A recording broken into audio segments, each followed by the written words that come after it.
My son and our family deserve answers and justice and closure. And these people, they shouldn't be walking around on the streets. They need to be held accountable for what they did to my son. Someone took a sign off of a street post, took it to my grandson's memorial, and planted it in the memorial Wednesday morning. And my daughter was killed Wednesday evening. Now tell me that's random? They killed my son a few years ago, and she was seeking justice for our son. And whoever shot my wife, God in the sea, he gonna take care of you. My son was murdered in East St. Louis, Illinois, May the 29th of 2020. I'm desperately reaching out to the community for help in solving the murder of my son. This is Latasha Stewart, a 56-year-old hotel worker and mother from East St. Louis, Illinois. For nearly 3 years, she turned her pain into a full-time mission, showing up to the spot where her son, Gregory, was shot, knocking on strangers' doors, going on the news, and feeding fresh tips to investigators every single week. And on May 3rd, 2023, the very day she was closer to answers than she had ever been, she walked out of her job and never made it to her car. Before we get into what happened to Latasha, you need to understand what she was fighting for, because none of this story makes sense without going back to the night that tore her family apart. Gregory Lil Georgia Stewart was born on April 15, 1989, in Savannah, Georgia, the youngest child in a close-knit family. The family moved to Kansas City, Missouri, and eventually settled in Cahokia Heights, Illinois, which sits right on the edge of East St. Louis. They called him Lil Georgia because no matter how far the family moved from Savannah, that southern root never left him. Gregory was a father of 5 children. He had 2 sons, Gregory Jr. and Jeremy, and 3 daughters, Deniasha, Jakila, and Irina. Ren's mother had passed away, and he had gotten engaged to another woman named Desiree Mitchell. On top of all that, he was building something for himself. But I have to do this because I'm his mother, and I have to continue seeking answers until we get closure and someone is held accountable for murdering my son, Gregory Stewart. You don't know this pain until you experience it. He had started his own independent rap label called GMF 1504, short for Gangster Mafia Family, where he recorded, wrote, produced, and promoted music with his brothers and other artists from the St. Louis area, putting out tracks on YouTube, SoundCloud, and early streaming platforms. He was not famous yet, but was in the lab, grinding, putting out music on his own terms, and building a name for himself, block by block. Everyone who knew him said the same thing about Gregory. He had no enemies in his heart. He was the type of person who would give you his last without thinking twice about it, the type of person you could call in the middle of the night and he would pick up. On the evening of May 28, 2020, at around 11 at night, someone Gregory knew called him and asked him to come out to a house in the 2400 block of Bond Avenue in East St. Louis, specifically outside 2408 Bond Avenue. This person was pretending to be Gregory's friend, and that from the very beginning, the whole thing was a setup designed to get Gregory to that location. Gregory trusted the call and went. When he got there, he found a crowd of people already outside the house waiting. As people started to leave, a fight broke out among the crowd. And while everyone was distracted and loud and moving around each other, someone stepped out from behind nearby bushes and opened fire into the group.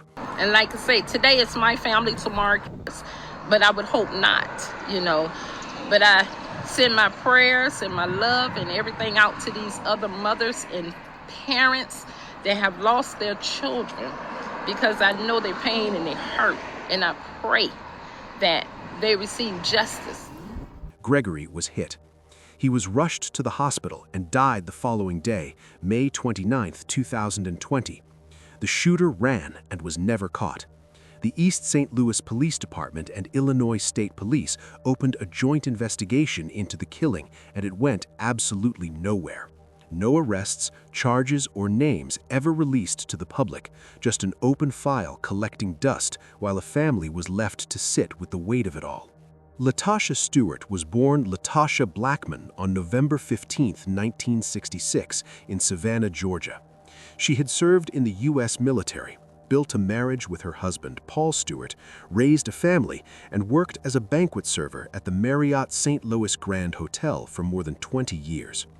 Before 2020, she was a woman who stayed out of the spotlight, who cooked for her family every day, raised her grandchildren, and kept the household moving without making a lot of noise about it. She was not built for the streets or for cameras. She was built for her family. But when Gregory died and the police came up with nothing, something changed in Latasha that never went back. She said it herself, "I had to get my son's story out there. After I buried my son, I knew I had to share his story." Please, this is a horrific, tremendous, painful situation that our family is in at this time. And I wouldn't wish this pain on anyone. I'm just begging and reaching out and asking, because I know that there's several people that know what happened to my son.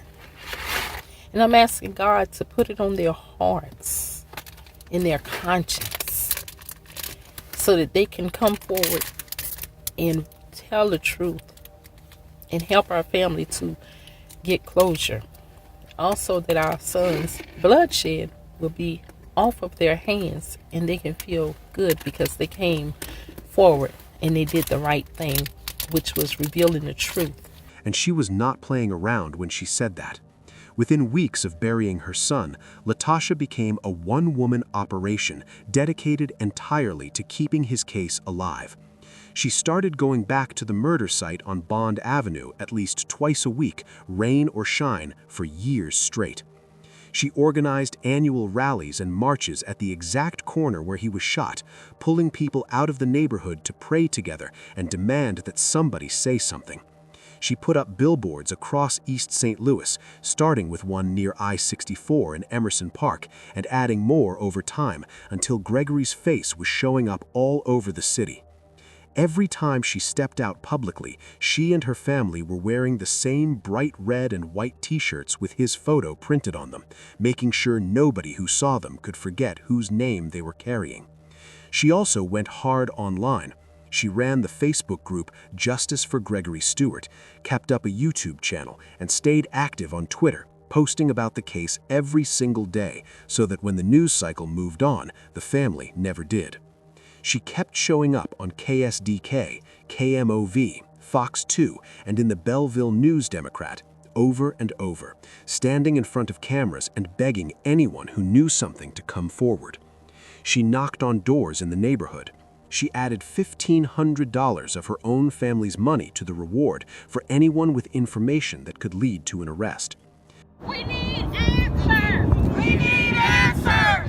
Justice for Gregory Stewart! Justice for Gregory Stewart! Come forward with information! Come forward with information!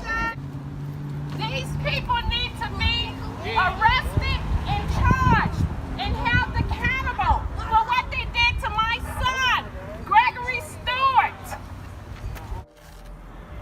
This is our next generation, our future generation, and they're being erased by senseless gun violence. And it's so sad. It's so sad. Every day you pick up the paper or you look on the news, it's another homicide. And it's unsolved. Justice for Gregory Stewart! Justice for Gregory Stewart! Justice for Gregory Stewart! Justice for Gregory Stewart! We love you and we miss you. Her close friend, Sky Lapon, who had also lost her own son to an unsolved shooting in East St. Louis back in 2018, described Latasha as someone who went that extra mile, acting like she's the police and getting more information, taking what she found back to investigators herself. The two women had connected through a mutual cousin not long after Gregory was killed, and from that point they talked almost every single day.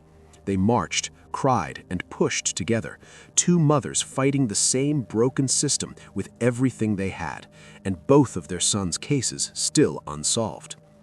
What makes this story so hard to sit with is that Latasha knew exactly what she was doing, and she did it anyway. She knew people in that community had information.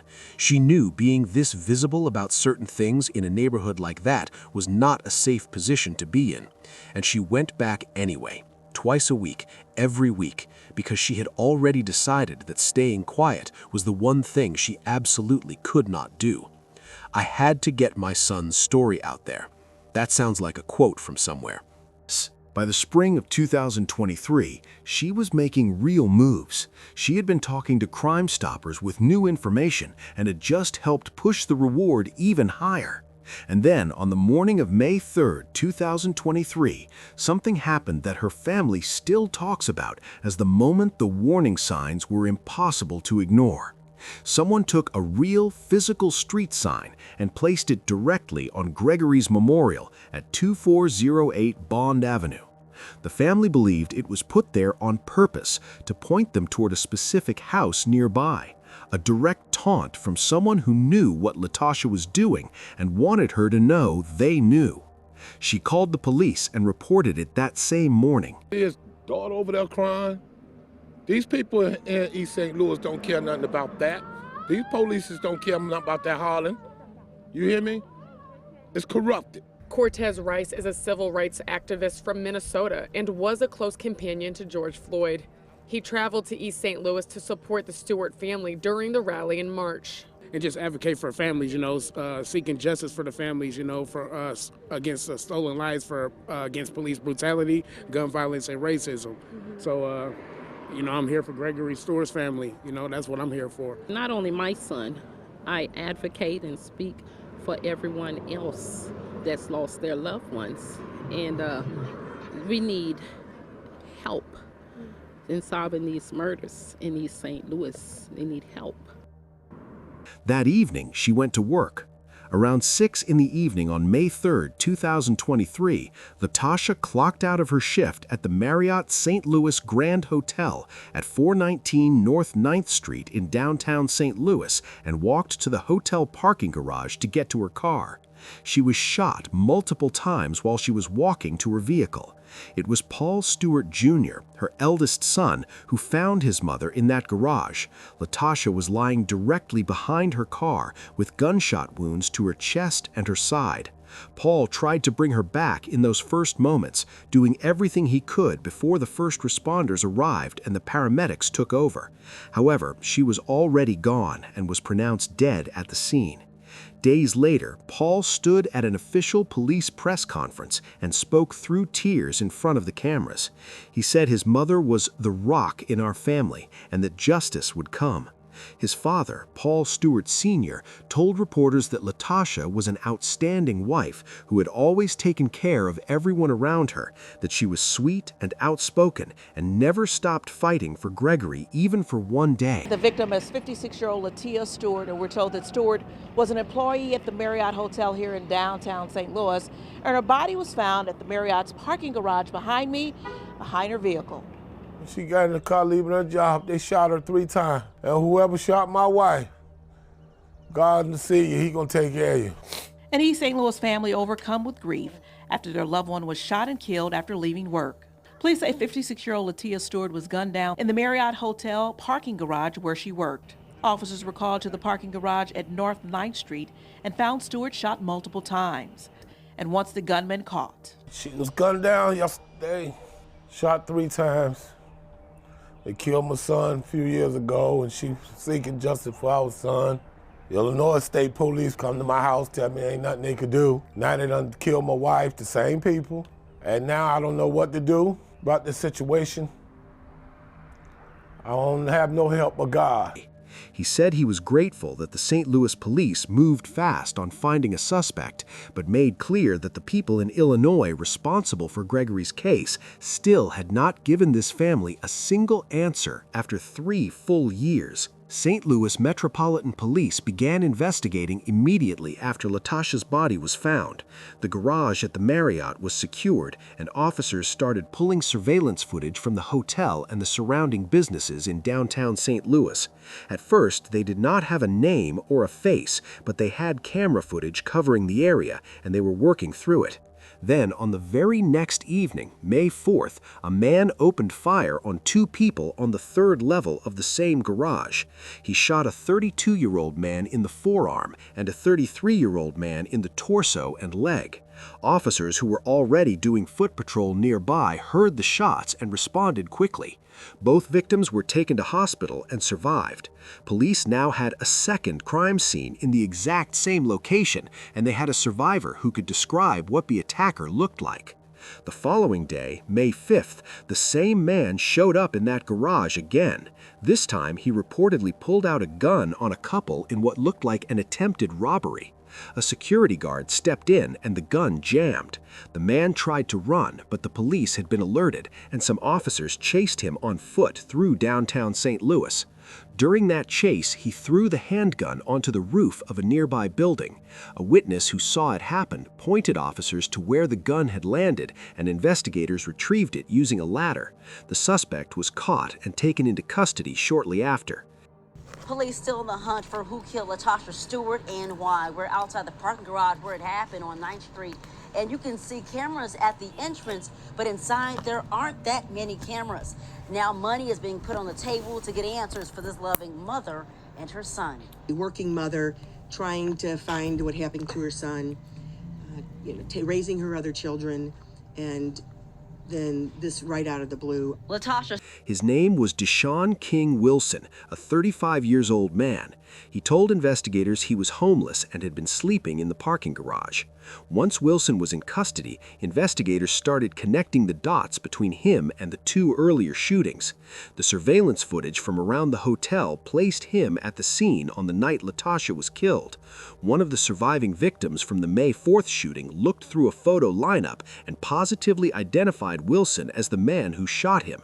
And when forensic teams ran tests on the gun Wilson had thrown onto that rooftop, the shell casings from it matched the ones found at both the May 3rd and May 4th crime scenes.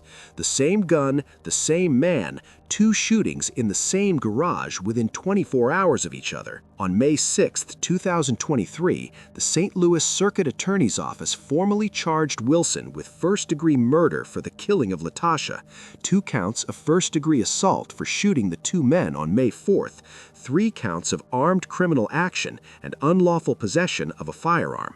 The court documents that accompanied the charges stated plainly that Wilson was a danger to the community because he had carried out 3 separate violent acts in under 48 hours and that he was on probation at the time.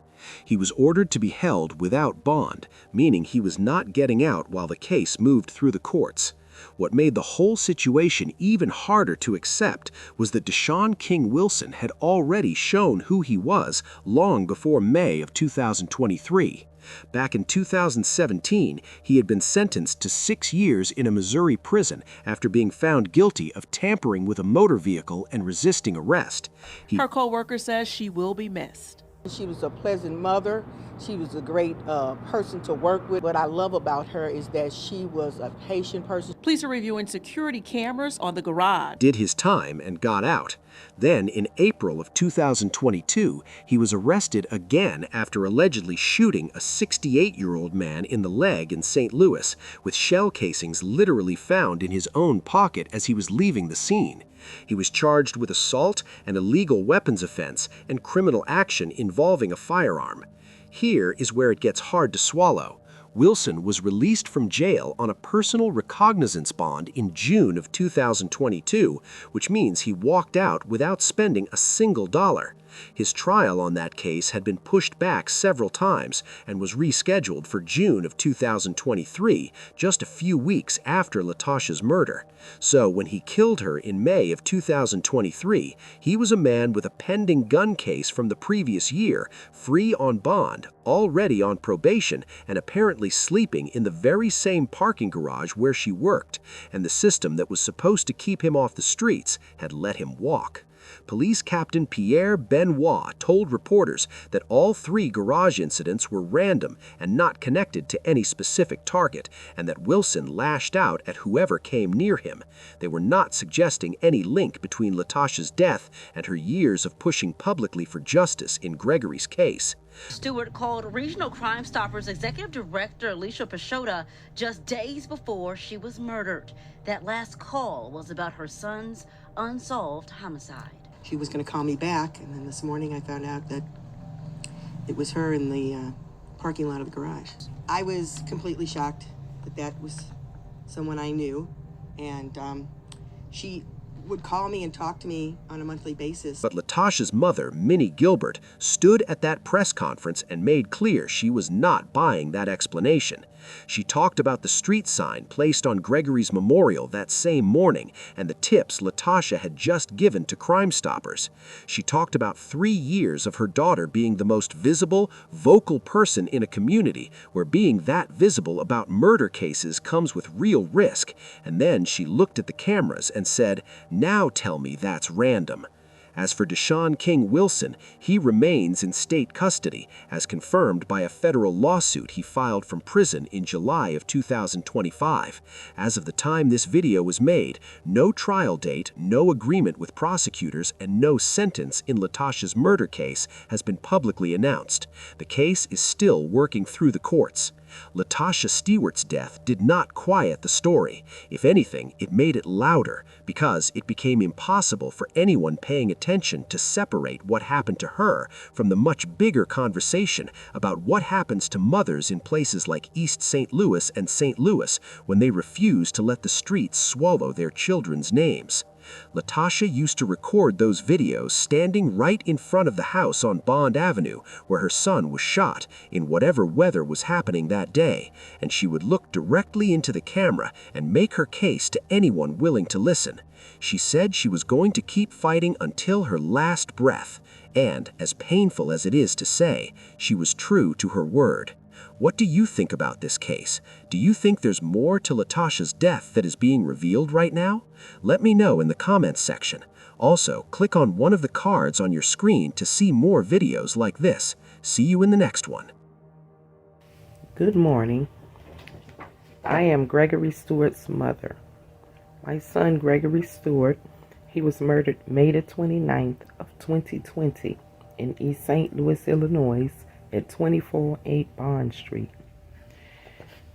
My family, we have been desperately seeking justice, answers, and closure.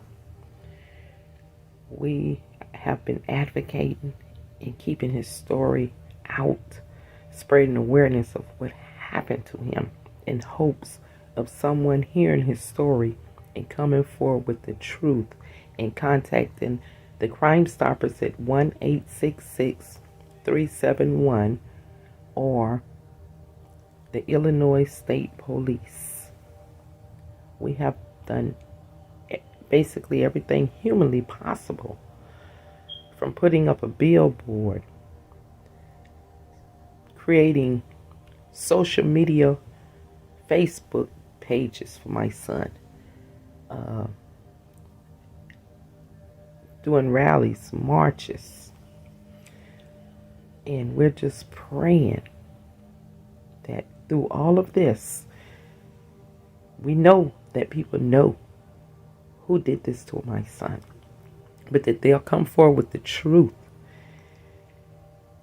and use their inner conscience and just come forward and tell the truth, and so that it leads to an arrest and that these murderers will be held accountable and our family can start our healing process. This is a flyer.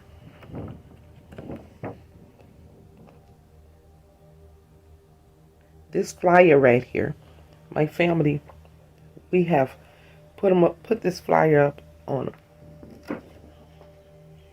all of the... Good morning, everyone.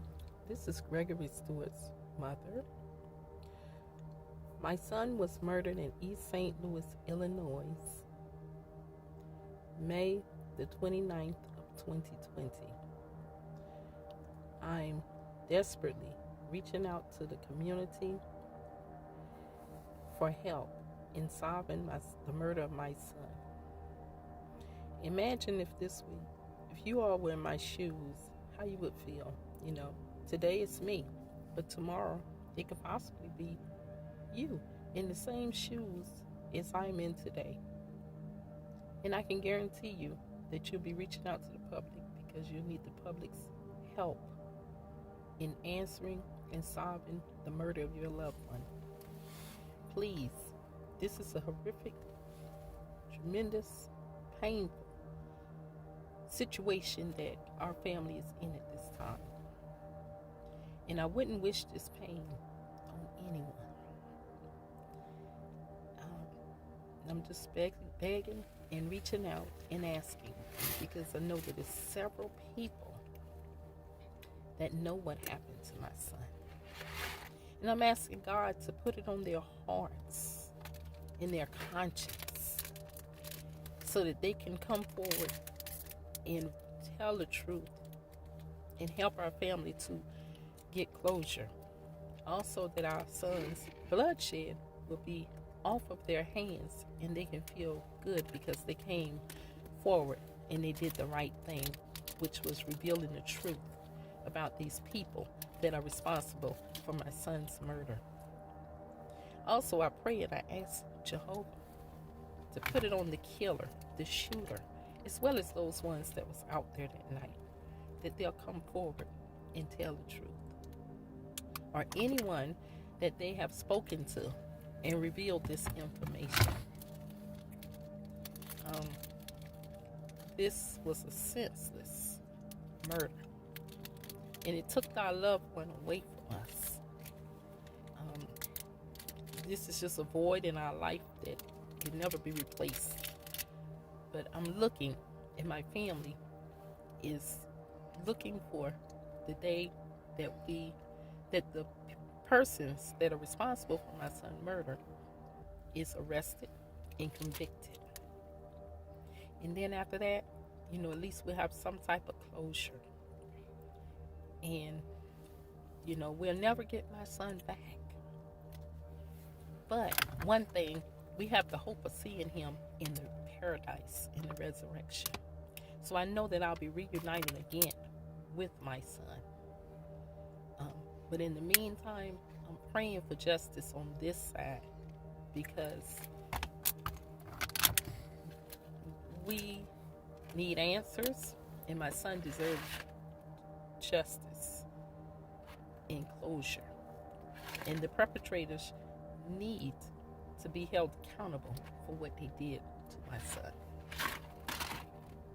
And I'm begging again, like I said, we desperately need the help of the community. And I know it's plenty of people out there that knows what happened to my son. So I'm just begging, please, anyone with information, come forward, do the right thing. Put yourself in our shoes. And if this were you, you would be begging for help too. My son did not deserve to have his life taken away from him.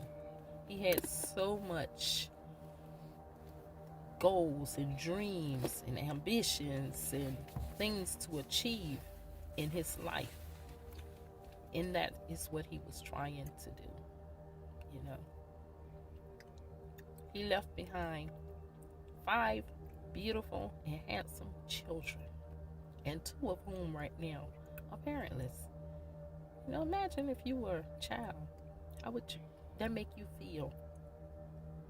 That your parent was taken away from you. So you can imagine their pain as well. And like I say, this is just a real terrible tragedy.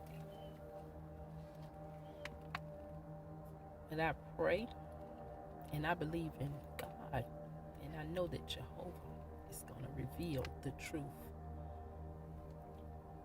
soon. And I thank everyone for their prayers, their support, and just keeping my family in prayers because we need that now more than ever in our lives. You know, I'm just glad that I believed in God. And, you know, like I say, God can move mountains. He can do anything. It's nothing impossible for Jehovah to do. And I know and I feel in my heart and I trust in Jehovah that he's going to give our family justice. But everybody have a blessed day and keep my family in your prayers. And again, I thank you for all the calls, the texts, the, you know, the just uplifting my family. Thank you all. And everyone have a blessed day.